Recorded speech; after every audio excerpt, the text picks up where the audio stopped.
Quando nós deixamos o trabalho em África, estivemos algum tempo no Brasil e quando chegamos lá, a Rebeca ainda ia fazer a 4ª classe. De maneira que entrou numa escola brasileira e, como sempre fizemos com os nossos filhos, nós procuramos acompanhar o manual didático que ela recebia em casa. E uma dos livros de estudo dela, portanto o manual preparado para uma escola, para o ensino público no Brasil, nós verificamos uma lição que falava sobre família. E abrimos para ler e ver o que é que ali falava sobre família. Então, aquele manual trazia a seguinte definição: uma família é constituída por pai, mãe e filhos, vírgula. Ou pai e filhos, vírgula. Ou mãe e filhos, vírgula. Ou pai, mãe, namorada do pai e filhos. E por aí seguiu. E eu confesso que fiquei apavorado, fiquei um bocado assustado, porque aquilo era um manual feito para crianças ainda em fase de escola primária. Sabemos que esta é uma situação recente e que está a acontecer na nossa sociedade. Em Portugal, um país conhecido como católico, um país com uma tradição tão forte, algumas coisas mudaram. E neste momento o nosso país legitimou, aceitou como lei, portanto é oficial na nossa terra, que homossexuais e lésbicas podem se casar, homens podem casar com homens, mulheres podem casar com mulheres. Num país onde, irmãos, eu não sou velho, eu ainda me considero jovem, mas eu ainda me lembro do debate que havia há uns anitos atrás, não são tantos assim, aqui nas nossas ilhas, a respeito das missas em português. Irmãos, lembram-se? As missas eram feitas em latim e houve um debate enorme porque havia uma grande quantidade de pessoas que não queriam que a missa fosse feita em português. E havia uma série de padres que eram progressistas e queriam fazer a missa em português. E o debate público era enorme e havia pessoas que não queriam ir à missa em português. Preferiam ir à missa em latim, apesar de que não entendiam aquilo que era dito, mas o padre, para estar ali a falar em latim, era muito mais interessante. Mas, para que é que a gente anda a pagar o padre? Nem sequer latim sabe, vai fazer a missa em português. Então, onde é que isto já se viu? Então a gente sabe que no céu vamos falar latim. Irmãos, esta discussão era recentíssima. Eu lembro-me perfeitamente do tempo em que aqui em Angra, não estou concordando com isso, mas lembro que aqui em Angra, um homossexual que se mostrasse homossexual pelos seus trajeitos, o mais provável é que levasse uma grande areia. Nosso subchefe de polícia certamente encontrou várias situações destas, porque isto era relativamente comum. Tínhamos alguns personagens famosos aqui em Angra, não era? Um em particular, que toda a gente sabe quem era, que vira e mexe, coitado, o rapaz levava uma grande tarefa, porque era um homossexual, tinha toda a atitude, era assumido como tal. Hoje em dia, podem-se casar. Papel passado. Nós estamos vivendo com esta realidade, irmãos, e esta realidade toca à Igreja de Jesus. Nós vivemos hoje uma situação em que 50% dos casamentos vão terminar em divórcio. E muitas destas pessoas, porque o casamento, foi aquilo que nós vimos ontem, faz parte do plano de Deus para a humanidade, é algo extraordinário que Deus criou para juntar o homem e a mulher, muitas pessoas vão acabar procurando um novo casamento. Portanto, é relativamente comum isto acontecer. E estas pessoas muitas vezes virão à igreja. O que me preocupa principalmente é verificar que o índice de divórcio na Igreja de Jesus é mais ou menos o mesmo do mundo. Não se pode dizer que seja o contrário, mas entre crentes em Cristo as pessoas estão também vivendo esta mesma realidade e nós, como Igreja de Jesus, temos que saber como reagir. O que é que vamos fazer diante disto tudo? Como é que vamos reagir diante destes desafios? Para já, quero dizer aos irmãos que a probabilidade da Igreja ter que caminhar para a clandestinidade é grande. Se nós quisermos continuar como instituições reconhecidas pelo Estado, legalmente reconhecidas pelo Estado, com todas as vantagens que isto tem, iremos provavelmente dentro de alguns anos ser submetidos a uma pressão enorme E eu acredito sinceramente que a Igreja de Jesus vai caminhar para a clandestinidade. Vamos chegar ao momento em que nós vamos ter que voltar ao livro de Atos dos Apóstolos e começar a nos reunir nos lares, nas casas, em lugares talvez no mato, enfim, vamos ter que fazer reuniões que não sejam propriamente tão públicas. Não vamos poder ser instituições reconhecidas pelo Estado, porque se o formos, o Estado vai nos obrigar a abrir as nossas portas, por exemplo, para fazer um casamento homossexual, coisa que nós não vamos poder fazer. E portanto isto é algo que nós temos que pensar como Igreja de Jesus. O facto de haver um movimento mundial de volta à Igreja do Novo Testamento no que diz respeito, por exemplo, aos encontros, aos pequenos encontros nos lares, tem a ver com isto, com estarmos preparados para aquilo que vai acontecer. Eu lembro-me, não sei se ainda se lembra, das nossas conversas sobre o assunto há muitos anos atrás, em que inclusive o nosso irmão, com a sua responsabilidade agrícola, lembrava que talvez chegasse o momento em que os crentes iam precisar de produzir a sua própria comida, porque talvez não conseguissem comprar comida de forma pública. Está no Apocalipse, irmãos, portanto não é nenhuma novidade, estamos caminhando para lá. Mas enquanto nós chegamos lá, como é que nós, como Igreja de Jesus, vamos reagir diante destas situações? Bem, vamos abrir a palavra e vamos ver um bocadinho. Quero convidar os irmãos para começar com Levítico, capítulo 20. Levítico, portanto, Antigo Testamento, capítulo 20.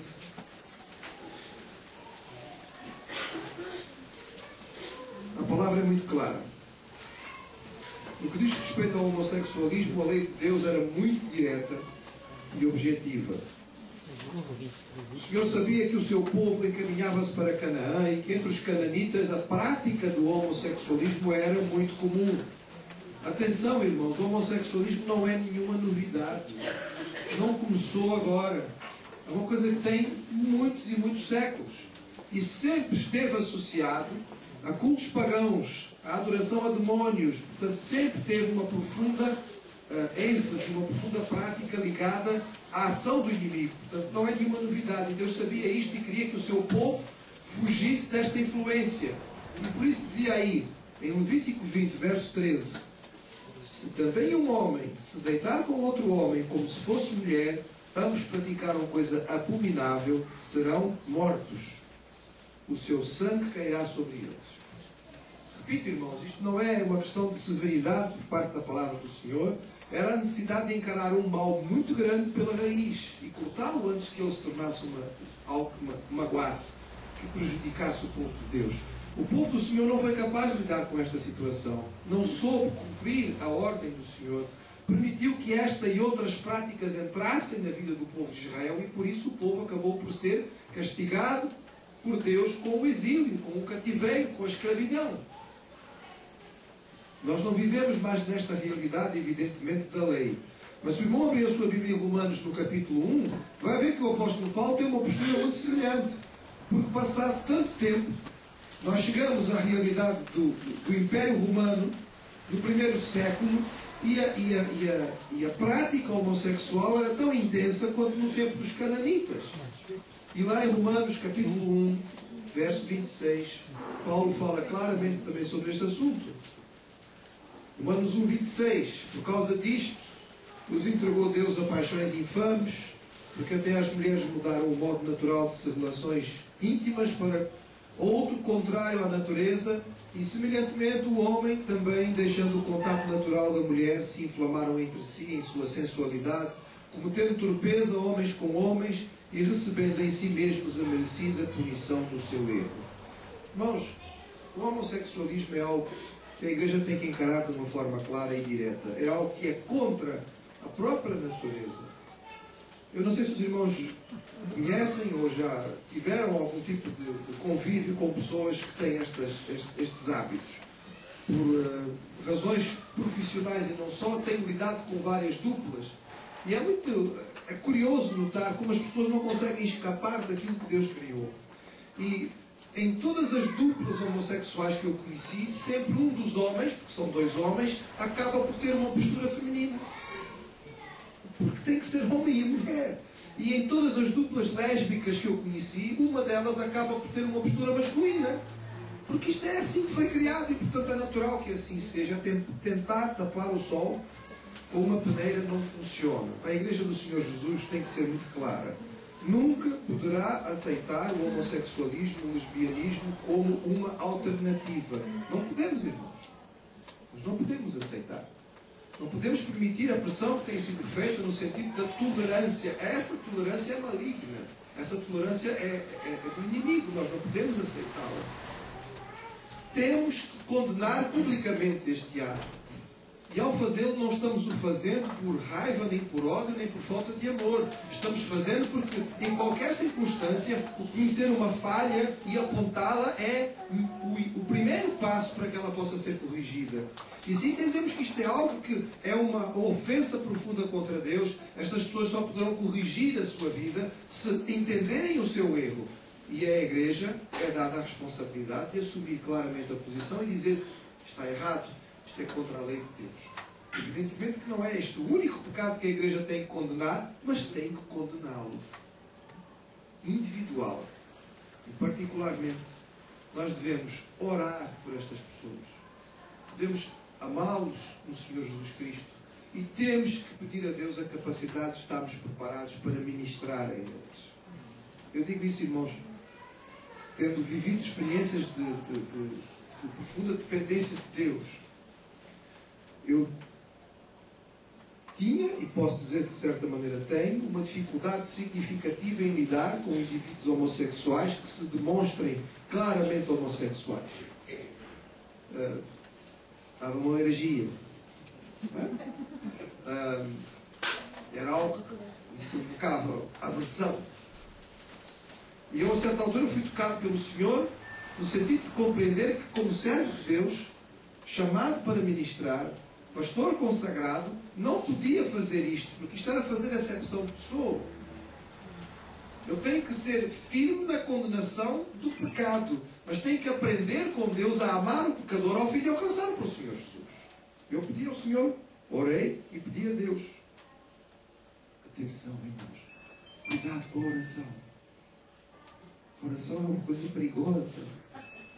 Eu gostaria muito que os irmãos orassem, mas os irmãos têm que ter muito cuidado, porque quando a gente começa a orar é uma coisa grave. Foi por causa da oração que o trabalho nos Açores começou. Os irmãos lembram-se, alguns talvez.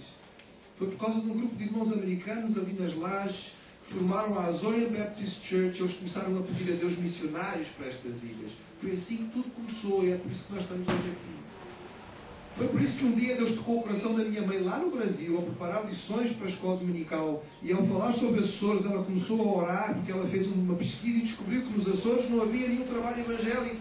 E aquilo mexeu com o coração dela e ela começou a orar. Cuidado com as orações, irmãos. E ela começou a dizer: Senhor, manda obreiros para o povo açoriano. Os Açores precisam do testemunho do Evangelho. E o Espírito Santo respondeu. Porque muitas vezes, quando nós oramos, Deus nos faz a nós a resposta da oração que fazemos. E Deus disse à minha mãe: com certeza que eu vou mandar missionários para os Açores, faz tu. E papai era pastor de uma igreja de mais de 1000 membros, responsável por um ministério fluente, grande. E quando eles se apresentaram para vir para os Açores, toda a gente se fizeram loucos, eram malucos. Ninguém sabe onde é que isso fica. Década de 70 no Brasil, ninguém sabia o que eram Açores, não é? Ia-se andar ali à caça no mapa, quase com uma lupa para poder achar onde é que estavam aquelas cabeças. Mas tem gente, aqui tem gente, e é preciso pregar o Evangelho. E Deus me disse que eu tenho que ir para lá. Louvado seja o Senhor, porque eles obedeceram. Mas quando a gente começa a orar, isto é uma coisa perigosa. A Igreja tem que lidar com estas situações, sendo clara no combate ao pecado, mas sendo aberta no sentido de amar e abençoar aqueles que necessitam. E nós temos que estar atentos. O inimigo tem uma agenda. O homossexualismo não se tornou o que se tornou agora, de repente, de um dia para o outro. O inimigo utilizou o sistema mundano para lentamente ir minando as mentes e os corações no mundo inteiro. Se os irmãos repararem e forem ver, aqueles principalmente aqui que gostam de cinema, reparem que nas últimas décadas todos os grandes atores de Hollywood representaram papéis de homossexuais, com grande sucesso. E normalmente a figura que o mundo, a televisão e o cinema vende é que o homossexual é sempre muito correto, é muito sensível, é muito limpinho, muito organizado. O homem heterossexual é que é uma besta, é um idiota, não tem sensibilidade nenhuma, não sabe tratar as mulheres, etc. e tal. O homossexual é que é sempre bonitinho. que caricatura da realidade. Mas foi essa a caricatura que foi vendida. E atenção, irmãos, atenção. Estejam atentos. Olhem para o que está acontecendo, porque o movimento pedófilo está a seguir a mesma agenda.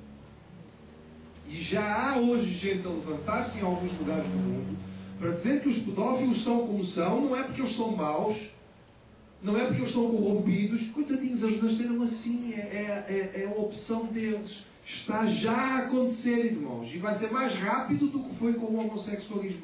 E não me diga, pastor, mas isto é impossível. Era o que nós dizíamos há 30 anos a respeito da homossexualidade. E hoje é o que é. Portanto, a Igreja de Jesus tem que estar atenta. E tem que se levantar, porque é necessário falar e é necessário agir. Mas vamos continuar, irmãos. Veja aí Mateus capítulo 19. No que diz respeito ao homossexualismo, não temos nenhuma dúvida. E no que diz respeito ao divórcio, também não. A palavra é muito clara e quem nos fala é o próprio Senhor Jesus. Mateus 19. Verso 3. Vieram a ele alguns fariseus e o experimentaram perguntando: é lícito ao marido repudiar a sua mulher por qualquer motivo? Então respondeu ele: não tendes lido que o Criador desde o princípio os fez homem e mulher, e disse: por esta causa deixará o homem pai e mãe e se unirá à sua mulher, e tornando-se os dois uma só carne?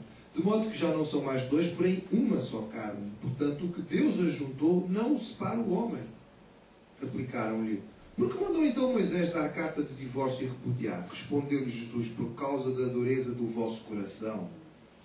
É que Moisés vos permitiu repudiar a vossa mulher. Entretanto, não foi assim desde o princípio. Eu, porém, vos digo: quem repudiar sua mulher, não sendo por causa de relações sexuais ilícitas, e casar com outra, comete adultério. E o que casar com a repudiada comete adultério. Disseram-lhe então os discípulos: se esta é a condição do homem relativamente à mulher, então é melhor não casar. Jesus, porém, lhes respondeu: nem todos são aptos para receber este conceito, mas apenas aqueles a quem é dado.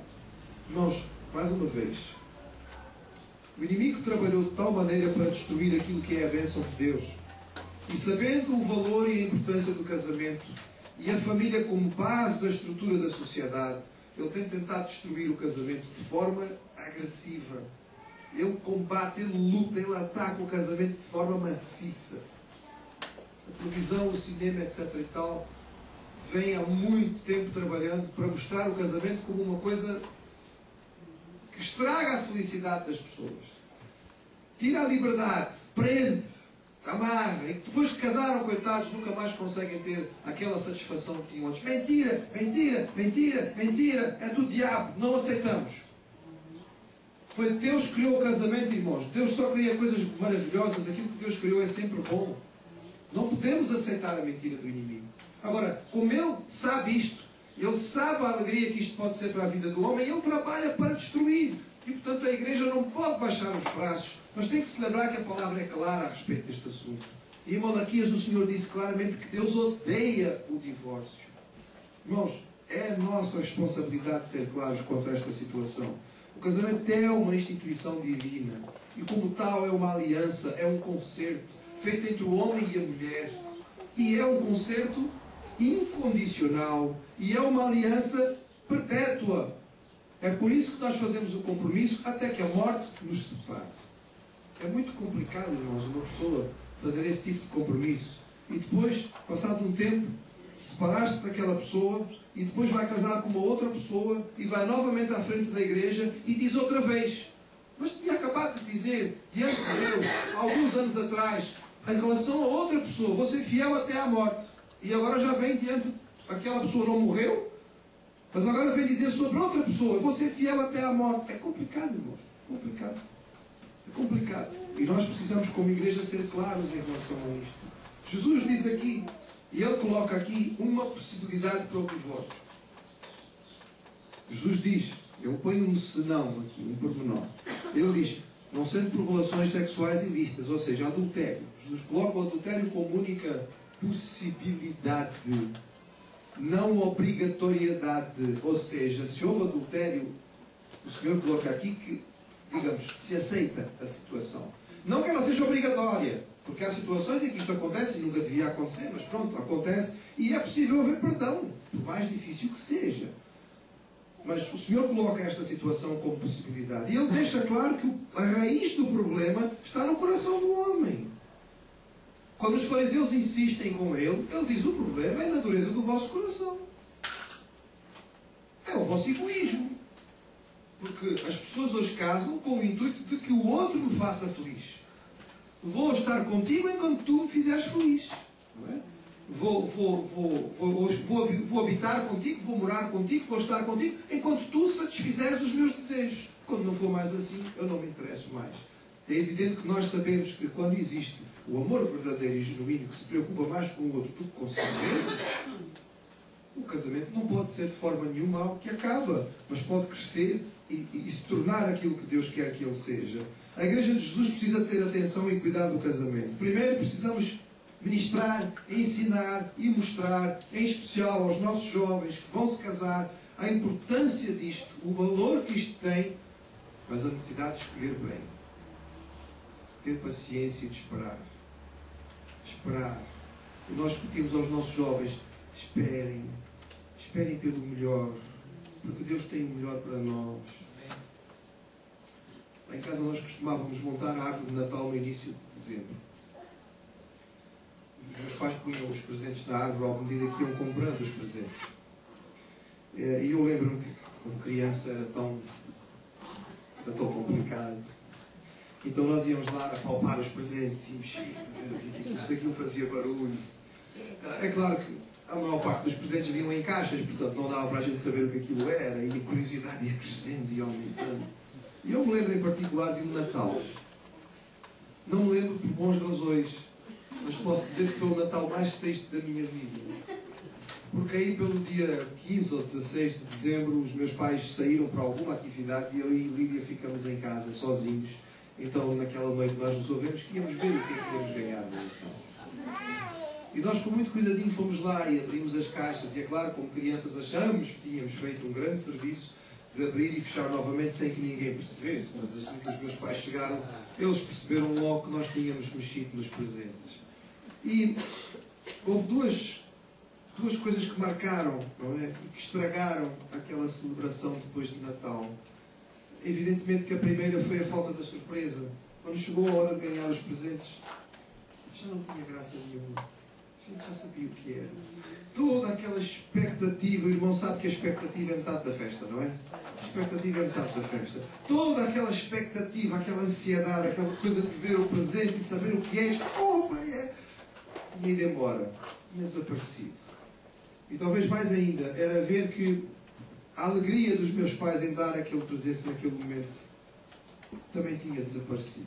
Havia, em vez daquela grande satisfação de dar a prenda e de ver a nossa expressão de surpresa, havia um ar de decepção. Pronto, tu já sabes o que é, então toma lá. Foi um Natal tão triste, irmãos. Jovens, não abram a prenda antes da hora. A expectativa é metade da festa. Esperem pelo Senhor. Vocês vão descobrir que é algo maravilhoso esperar.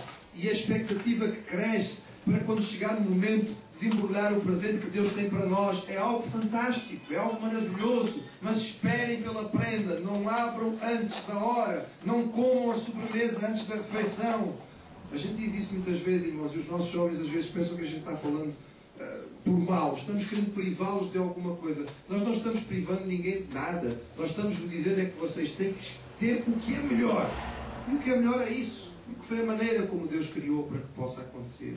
Essa é a responsabilidade da Igreja, porque ao fazer isso estamos preparando os casamentos e estamos dando uma injeção de prevenção, estamos dando uma vacina anti-divórcio. Porque evidentemente nós temos que trabalhar, isto é lá, é antes de acontecer. É a responsabilidade da Igreja procurar abençoar os casamentos e trabalhar com os casamentos para que eles fiquem fortes no Senhor. E aquilo que estamos a fazer aqui é, de certa maneira, parte disso.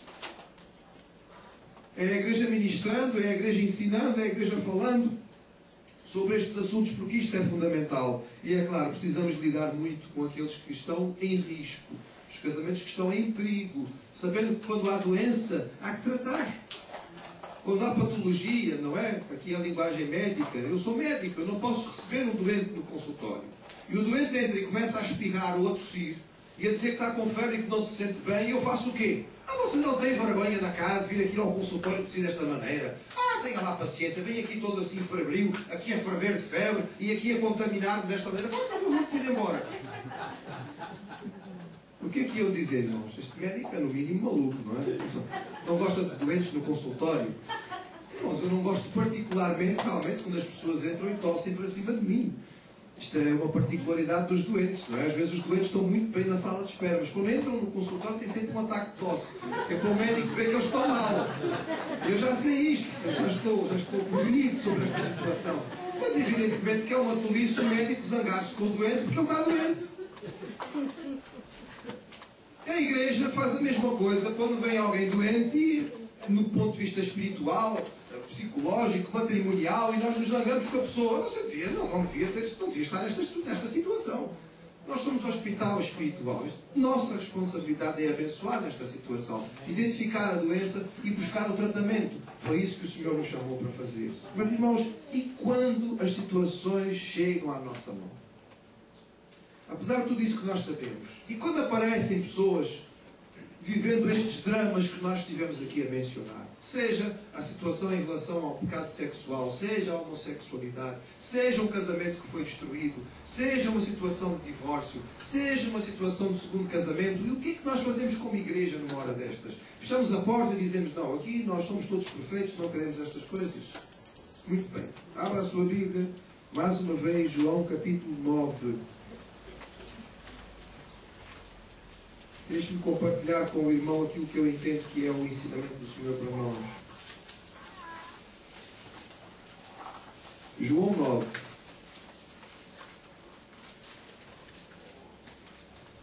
Diz assim, a partir do verso 1. Caminhando, Jesus viu um homem cego de nascença. E os seus discípulos perguntaram ao mestre: quem pecou? Este ou os seus pais, para que nascesse cego? Respondeu Jesus: nem ele pecou nem seus pais, mas foi para que se manifestem nele as obras de Deus. É necessário que façamos as obras daquele que me enviou enquanto é dia. À noite vem quando ninguém pode trabalhar. Enquanto estou no mundo, sou a luz do mundo. E dito isto, cuspiu na terra e, tendo feito lodo com a saliva, aplicou aos olhos do cego, dizendo-lhe: vai, lava-te no tanque de Siloé, que quer dizer enviado. E ele foi, lavou-se e voltou vendo. E os irmãos devem estar a pensar: pastor, isto complicou, não é? Acho que o jantar não fez bem ao pregador. Este texto não tem nada a ver nem com casamento, nem com divórcio, nem com vida familiar. O que é que este texto tem a ver com o que nós estamos aqui a falar? Tem muito, irmãos, tem muito. Porque este texto nos ensina como Jesus ministrava e nós temos que ministrar da mesma maneira. Quero compartilhar com os irmãos 3 coisas neste texto que nós possamos guardar como Igreja de Jesus para ministrarmos às famílias, aos indivíduos, em situações difíceis que chegam à nossa mão. A primeira coisa que este texto me ensina, irmãos, é que a teologia de Jesus, a doutrina de Jesus, era inclusiva. Isto porque a maior parte da teologia no tempo de Jesus era exclusiva, ou seja, era feita para excluir. E a de Jesus era feita para atrair, para incluir. Veja a situação. Jesus aproxima-se de um cego. Era um cego de nascença. No tempo de Jesus, a teologia dos fariseus era relativamente simples. Está em sofrimento, pecou. Ponto final, parágrafo, muda de página. Não havia discussão. Tem dor, fez alguma coisa errada. Está sofrendo, tem pecado na sua vida. A doença é grave, o pecado é grave. Era muito simples, era muito direto. Não é? Pão, queijo. Era um bocado como os amigos de Jó.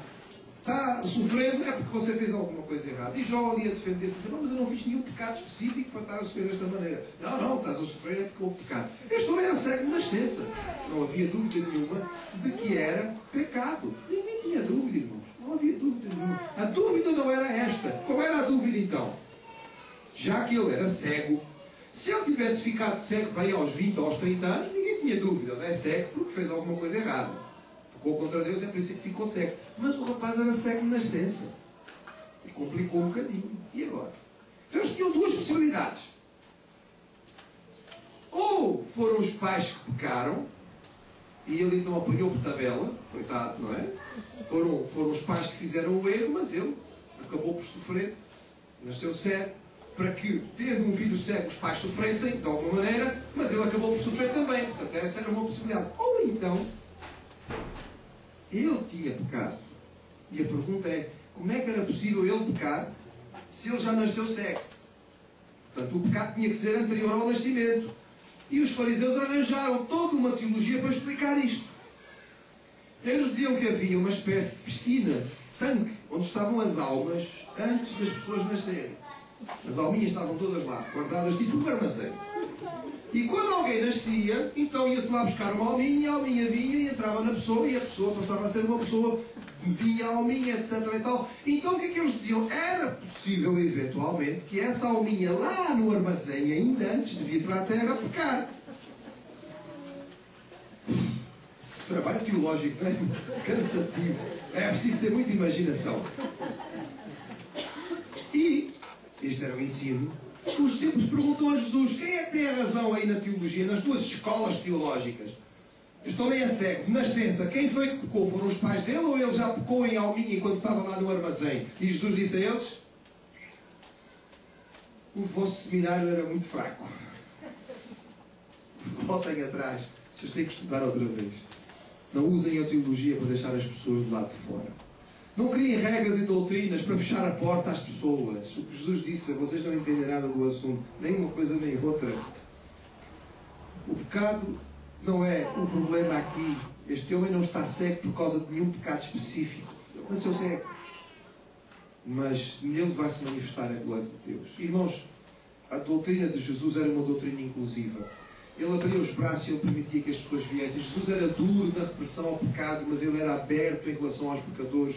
Jesus era duro em mostrar os erros das pessoas, mas ele tinha o braço aberto para que as pessoas pudessem chegar a ele. Este homem não podia entrar no templo porque era proibido por causa da sua doença, da sua cegueira. Ele ia contaminar os demais. Ele não podia participar do culto da sinagoga porque ninguém ia deixar que ele entrasse numa sinagoga. Um fariseu que cruzasse com este homem provavelmente ia dar uma volta para não poder tocar nele, para não ser contaminado. Era esta a ideia que havia naquele tempo. Era esta a noção que eles tinham. E não foi esta a atitude de Jesus. Em relação àqueles que sofriam no seu tempo, o Senhor Jesus Cristo tinha o coração aberto. Ele ia àqueles que eram pecadores. Ele não concordava com a sua vida. Quando ele perdoou a mulher adúltera, ele disse a ela: vai e não peques mais. Não vais continuar mais nesta vida. Mas Jesus comia com os fariseus, com os publicanos e os pecadores, e as pessoas o apontavam o dedo por causa disso. O Senhor Jesus não teria dificuldade nenhuma em vir aqui participar connosco da nossa conferência e no meio do intervalo ir ali comer, porque ele foi acusado de ser comilão e beberrão, irmãos.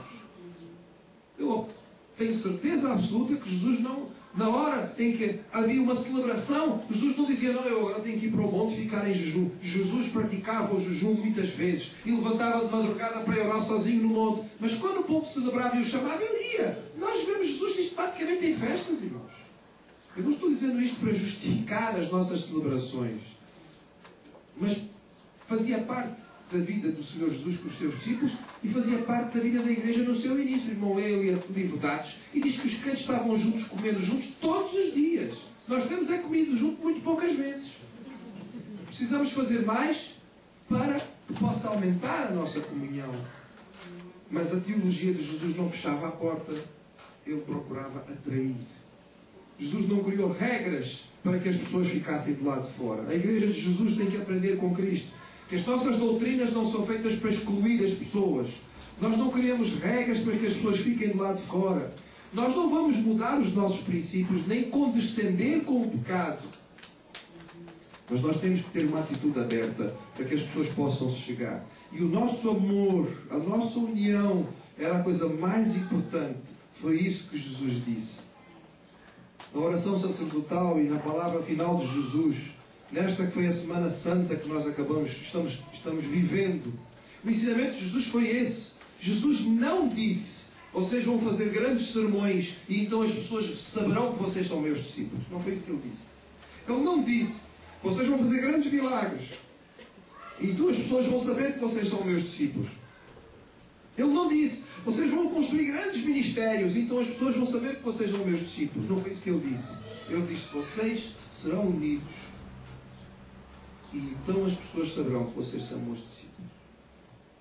Um novo mandamento vos dou a guardar: amai-vos uns aos outros.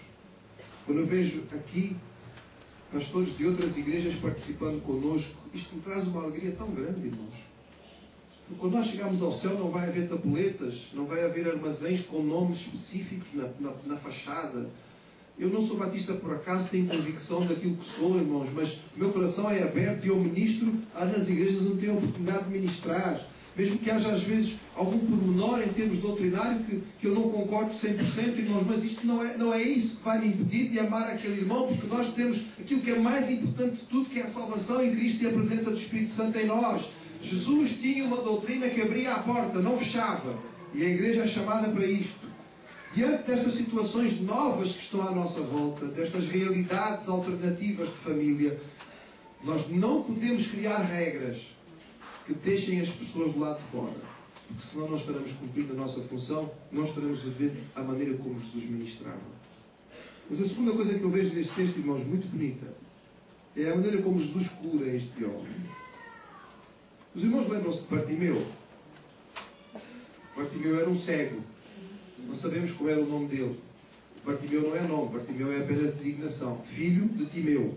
Portanto, era um homem insignificante que ficava à porta de Jericó e ele clamou por Jesus. E como foi que Jesus curou o cego Bartimeu? Toda a gente sabe. Jesus cuspiu no chão, fez lama, colocou nos olhos de Bartimeu e mandou que ele fosse até Jerusalém lavar-se no tanque de Siloé. Certo? Ainda bem que os irmãos vêm à escola dominical. Como foi que Jesus curou Bartimeu? Só com a palavra. Ele chama Bartimeu, Bartimeu vem a ele e Jesus pergunta a Bartimeu: o que queres que te faça? Senhor, que eu veja. Seja feita conforme o teu pedido, a tua fé te salvou. Ponto final. Nós temos o relato da cura de 4 cegos na palavra dos Evangelhos. 4. Um Jesus curou expulsando um demônio. Um Jesus curou apenas com a sua palavra. Foi Bartimeu. Um outro Jesus curou cuspindo nos seus olhos. E este Jesus curou cuspindo no chão, fazendo lama, colocando nos olhos e mandando que ele fosse lavar no tanque de Siloé. 4 cegos curados, cada um de uma maneira diferente. O que me ensina, irmãos, que Jesus tinha um tratamento individualizado. Jesus não trabalhava com fórmulas. Jesus não tinha um caderninho do tipo: opa, agora tem um cego, deixa eu ver aqui, cegos. Capítulo 3, página 2, como curar cegos? Bem, curar cegos é assim que se cura. Não era assim, irmãos. Nós é que gostamos de fórmulas. Eu digo por mim, irmãos, eu gosto de fórmulas. Eu gostava imenso de encontrar uma fórmula de crescimento de igreja. Que me dissesse assim: se você fizer assim, não é? Junta um copo de farinha, meio copo de açúcar, 2 gemas de ovo, vai ao forno durante meia hora e a igreja vai crescer. Oh, irmãos, eu ficava tão feliz. Eu ficava muito feliz. Mas sabe que não existe essa fórmula? Bem, tem a gente por aí a escrever livros a vender, dizendo que tem a fórmula. Mas isso é a sabedoria humana, irmãos. Não há fórmula. Sabe porquê? Porque a fórmula exclui a dependência. E o que Deus quer é a nossa dependência dele. O que ele busca é um relacionamento. E se eu tivesse uma fórmula, já não precisava do Senhor. Se eu tivesse uma fórmula, não precisava de dobrar o joelho. Se eu tivesse uma fórmula, não precisava fazer jejum. Se eu tivesse uma fórmula, não precisava buscar tempo de comunhão para que o Senhor possa falar ao meu espírito. Eu tinha uma fórmula. Nem a Bíblia precisava ler. Eu tinha uma fórmula. É por isso que nós gostamos de fórmulas. E o Senhor nunca repete as coisas da mesma maneira. Louvado seja o Senhor, Ele respeita a nossa individualidade. Ele nos trata como pessoas que somos. E se cada um de nós foi criado de uma maneira, Ele lida connosco como nós somos criados. Ele não vai falar com o irmão da mesma maneira que fala comigo. Porque Ele o respeita assim como me respeita. E se o Senhor respeita a nossa individualidade, por que nós é que vamos criar a mania de ter fórmulas para as coisas funcionarem? Não, irmãos, o Senhor Jesus não tinha uma fórmula. O Senhor da glória respeitava o indivíduo, o contexto, a situação. E se o Senhor fazia assim, a igreja é chamada a fazê-lo da mesma maneira. Como é que nós temos que lidar com estes casos, irmãos, que aparecem e que vêm a nós? Não criando fórmulas, irmãos, tratando caso por caso. Cada caso que vier tem que ser tratado de acordo com a sua situação. Cada casamento que corre um risco é um casamento diferente. Cada indivíduo que traz o seu problema é um indivíduo diferente. Talvez haja lições, princípios bíblicos de outras experiências que nos sirvam, mas nunca serão exatamente iguais. Os princípios são aplicáveis, mas a maneira de lidar com cada situação é diferente. O Senhor Jesus tratava indivíduos caso a caso e nós somos chamados a fazer da mesma maneira. Não criamos manuais de fórmulas nos quais nós colocamos as pessoas. Vamos parar com este hábito tão desagradável de catalogar aqueles que vêm a nós. Quando nós catalogamos as pessoas, nós mostramos, irmãos, arrogância. Não é? Nós mostramos uma falsa superioridade. E às vezes fazemos isso com tanta naturalidade. Começamos a conversar com um grupo de pessoas, ou estamos num grupo de pessoas e já começamos. Isto é complicado, é problemático. Não é? Não, aquilo ali, isto parece gente boa. Este aqui acho que vale a pena eu aproximar-me deste. Vou fazer amizade com este, que este aqui vai ser bom para mim. Oh, meu irmão. Jesus, graças a Deus, não fazia desta maneira. Ele não punha rótulos nas pessoas, mas ele lidava com cada um individualmente e nós somos chamados a fazer a mesma coisa. A terceira e última coisa que eu vejo neste texto, irmãos, é que Jesus investia naqueles que o mundo chamava perdedores. O mundo tem uma fobia a esta questão dos perdedores. Ganhadores são quem? Ganhadores são os que estão bem de vida, são os que têm, não é? Uma casa, uma grande moradia aqui em Angra, talvez uma no Porto Martins, um iate ali na Marina, etc. e tal, e vão ao continente viajar de mês a mês. Esses é que são os ganhadores. E temos uma certa alergia aos perdedores. Jesus fazia um investimento específico nos perdedores. Eu gosto, os irmãos sabem que eu sou filho da Dona Márcia, portanto eu gosto de usar a imaginação. Eu fico imaginando, acho que os discípulos às vezes desesperavam com Jesus. Um dia chegou de noite um príncipe que veio visitar Jesus. Os discípulos ficaram entusiasmados. Estás a ver? Sabes quem é que veio falar com o mestre? Quem foi? Nicodemos. Não, estás a brincar? É Nicodemos. Aquele príncipe, aquele que faz parte do Sinédrio. É isso. Já viste o que era? Se ele se converte, isto vai ser um espetáculo. Isto é uma aquisição extraordinária para nós. Oxalá Jesus saiba lidar com ele corretamente. Tu sabes que Jesus é um bocado complicado. Agora vamos lá, vamos fazer uma fezinha, ver se isto vai funcionar como vai ser. E passado um bocado, sai Nicodemos de cabeça baixa. Porque Jesus tinha dito a ele: é necessário nascer de novo, Nicodemos. E o Nicodemos ficou todo baralhado.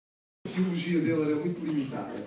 Ele saiu lá muito mais confuso do que quando entrou. E os discípulos: Jesus perde cada uma. Estás a ver a oportunidade que isto foi desperdiçar? Uma outra vez os discípulos estão ali andando com Jesus e aproxima-se um jovem riquíssimo, um homem que toda a gente conhecia pelo seu dinheiro, muito dinheiro. E ele vem sôfrego, solícito, humilde. Ele se dobra de joelhos e diz: Senhor, o que é preciso fazer? E os discípulos esfregam as mãos de contente.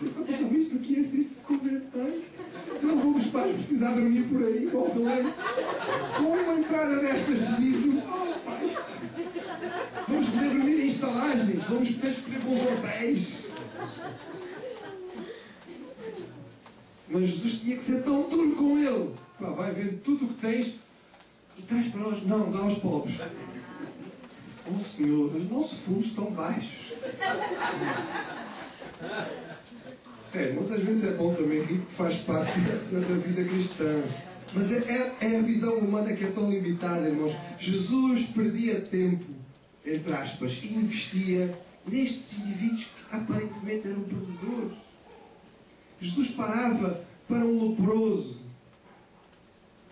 E como eu amo aquele texto, que diz que Jesus aproximou-se daquele leproso e o leproso disse ao Senhor: Senhor, se quiseres, podes tornar-me limpo. E há um pormenor que eu nunca tinha percebido naquele texto, irmãos. O texto diz que Jesus, tocando no leproso, disse-lhe: quero ser limpo. Mas o pormenor é que Jesus tocou. Jesus não precisava, mas tocou. Eu trabalhei, irmãos, em África um bom tempo num leprosário. Temos muita lepra ainda em África. Aquela lepra feia. Eu tinha doentes meus que não tinham dedos, não tinham orelhas. E em Bafatá, na nossa missão, eu atendia um leproso que, entre outras coisas, já não tinha o nariz. Era uma cena de filme. De filme de terror. Porque ele, como não tinha esta parte toda, a gente olhava para ele e via lá dentro. Era muito desagradável. Ele andava sempre com um capuz, cobrindo parte da cara. Ele já não tinha dedos, as mãos só tinham os tocos. E ele chegava sempre muito cedo, porque ele queria ser atendido logo, porque a presença dele na sala de espera criava alguma ansiedade. E o homem vinha com muita frequência à consulta. E ele vinha à consulta e ele normalmente não tinha nada, o tratamento estava a correr bem, nós tínhamos conseguido parar a progressão da lepra, mas ele vinha sistematicamente à consulta. E eu finalmente perguntei um dia ao meu auxiliar, que era o tradutor, no caso daquele, eu não falava aquela língua étnica, eu não falava, e ele olhou para mim, assim como quem, oh doutor, ainda não percebeu. Eu comentei com ele, disse, porquê que fulano vem sempre à consulta? Ele não está doente. Doutor, ele não vem à consulta porque está doente. Ele vem à consulta porque o Senhor é a única pessoa que toca nele. E naquele dia, irmãos, aquilo pesou-me tanto. Porque eu nunca tinha tocado naquele homem realmente por tocar. O meu toque era profissional.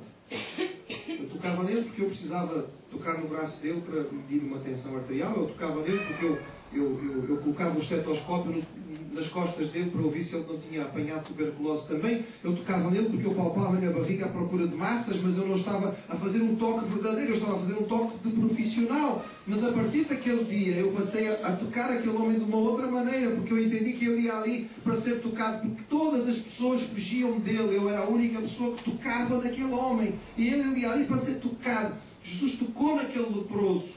Não porque ele precisasse tocar no leproso para curá-lo, mas porque, respeitando a individualidade daquele homem, sabendo o que ele estava a viver, Jesus chegou até ele e tocou nele. Olha, irmãos, o nosso Mestre, o nosso Salvador, era realmente maravilhoso, irmãos.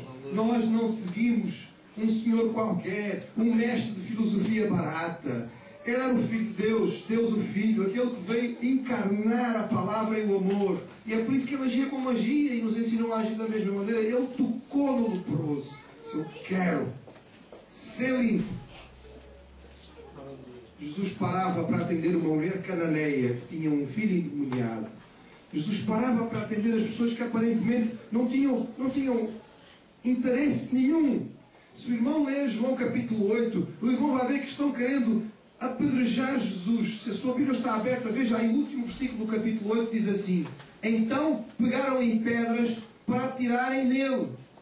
Mas Jesus se ocultou e saiu do templo, e caminhando viu um homem cego de nascença. Os irmãos estão a ver em que circunstâncias Jesus para atender este cego? Ele está em risco de ser apedrejado. E eu estou mesmo a ver a cara dos discípulos: Senhor, não é uma boa hora para curar um cego agora. Será que dava para ir um bocadinho mais depressa? Jesus para. Eles estão à procura dele com pedras na mão. Não é para darem um convite de jantar. Ele para atender o cego. Um cego. E acrescentar o quê ao ministério dele? Olha, irmão, Jesus investia em perdedores. A igreja é chamada para ser a luz. No meio das trevas. No meio das trevas. Meu irmão, você foi chamado para ser luz. A igreja não é feita só de pastores nem de missionários. Ela é feita de salvos. Quando nós, pastores, ganhamos alguém para Jesus, não ganhamos na categoria de pastor, ganhamos na categoria de ovelha. Porque ovelha é que gera ovelha. Pastor não gera ovelha, não pode, é impossível. Você foi chamado para ser luz onde está. É lá no seu meio. Eu devo assumir a responsabilidade de uma igreja. Dentro em breve. Fui convidado. É uma igreja grande na nossa realidade portuguesa. Mas eu disse claramente àqueles irmãos: eu não quero deixar o meu consultório. Eu vou reduzir muito o meu horário, mas eu não vou deixar de fazer consultas. Porque muitas vezes o pastor está tão envolvido com as atividades da igreja que só lida com crentes. E eu não quero isso. Eu preciso continuar a ter a minha influência no meu meio profissional. É ali no consultório que eu brilho, que eu ganho pessoas para Jesus. Eu não quero chegar ao fim do ano, irmãos, sem poder dizer que ganhei uma pessoa para Cristo. E é ali no meu consultório que eu posso brilhar, irmãos, porque não é no meio da igreja onde há luz, há vontade, que a gente brilha é quando está no meio das trevas. É ali quando chega um doente deprimido. É ali quando chega um doente ansioso. É ali quando o doente recebe a notícia de que tem uma doença fatal. É ali que eu tenho que fazer a diferença. É ali que nós temos que fazer a diferença. Era esse o investimento que Jesus fazia. Ele não tinha vindo e Ele não trouxe o Evangelho e Ele não deixou a igreja só para termos famílias lindas, maravilhosas, casamentos extraordinários e pessoas que funcionam a 100%. Ele veio para que tenhamos isso. Mas o caminho para lá chegar é a igreja do Senhor Jesus receber, tratar e abençoar aqueles que chegam aqui com uma série de dificuldades, com uma série de problemas, com casamentos desfeitos, com problemas no seu caminho. São esses que o Senhor nos chamou a servir. Às vezes, os casos que vão chegar aqui, os irmãos vão olhar e vão dizer: isto não tem ponta por onde se lhe pega. O nosso Deus é o Deus do impossível. Não. Vieram ao lugar certo. Porque se fosse fácil, irmãos, iam à bruxa, não é?